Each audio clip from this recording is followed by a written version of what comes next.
2 દિવસ પછી પડશે કડકડતી ઠંડી. હવામાન વિભાગે કરી છે આગાહી. હવામાન વિભાગના અનુસાર 2 દિવસ તો તાપમાનમાં કોઈ ખાસ ફેરફાર નહીં થાય, પરંતુ 2 દિવસ પછી 2 થી 3 ડિગ્રી તાપમાન ઘટશે.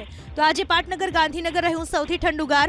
ગાંધીનગરમાં નોંધાયું 16 ડિગ્રી લઘુત્તમ તાપમાન. તો નલિયા અને કેશોદમાં 17 ડિગ્રી લઘુત્તમ તાપમાન નોંધાયું, જ્યારે અમદાવાદમાં 19 ડિગ્રી લઘુત્તમ તાપમાન નોંધાયું.